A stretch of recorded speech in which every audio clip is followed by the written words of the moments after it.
Перед показом премьерного фильма музыканты, сыгравшие в нем, исполнили несколько произведений из предыдущих частей Харахару Рихабы.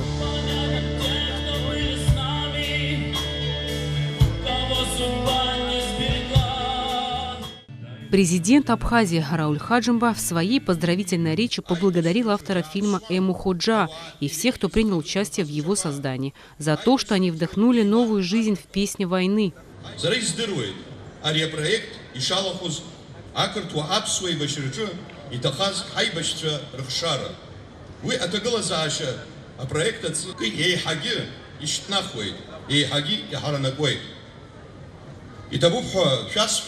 Абриусду и чузгаз заге. Вчера еще бзораны, хайбашра, ашапа, наунагза, хажвар и взанхой. Автор музыкального фильма, журналист Эма Ходжа, тщательно подбирала песни, рожденные в трудное для Абхазии военное время, ведь у каждой из них своя история, свой исполнитель. Многие из них так и запомнились зрителям с гитарой и в окопах на передовой. Это первичное исполнение песен особенно дорого. Вот почему перед авторами стояла сложная задача – исполнить композицию достойно. И они это сделали. Музыкант, аранжировщик, композитор Анри Гумба признается, что над каждой композицией они работали очень деликатно. Он упал, сраженный наповал. С начала музыкального проекта Харахару Рихабы в нем приняли участие около 100 человек, сыновей и дочерей реальных героев войны. И, конечно, сами ветераны.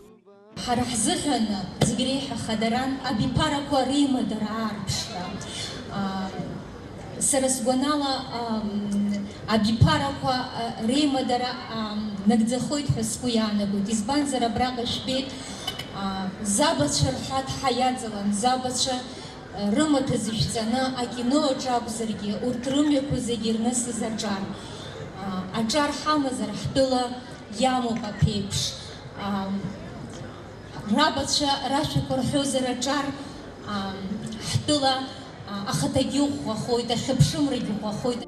Военные песни поднимали дух наших бойцов, вселяли надежду, помогали собраться с силами. Они проникнуты болью и трагизмом Отечественной войны.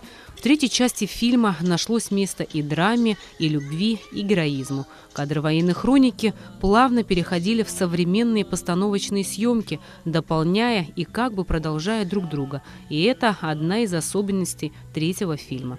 С 2011 года, с самого начала съемок музыкального фильма Харахару Рихабы, посвященного памяти первого президента Абхазии Владислава Ардземба, генеральным спонсором проекта является компания «Аквафон».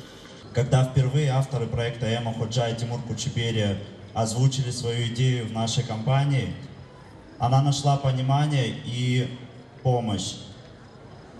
Ведь в нашей компании у истоков компании работают те люди, которые были причастны к победе, те люди, которые освободили нашу родную с вами землю от захватчиков. И, несомненно, мы верили в то, что авторы смогут передать колорит, дух и мощь тех песен, которые порой в самые сложные времена помогали нашим воинам. Продолжением фильма «Песни нашей победы» стали концерты живой музыки. Если до этого зрители могли видеть только фильм, сейчас музыкальная группа «Амар Рекордс» вживую исполняет песни, рожденные войной. Концерт подарил незабываемые впечатления зрителям, среди которых были и родственники погибших добровольцев Северного Кавказа. Исполнение военных песен в новом звучании затронуло души всех зрителей. Продолжительные аплодисменты и крики «Браво!» в благодарность авторам проекта и музыкантам. Рената Шакай, Артур Каландия, Абхазское телевидение.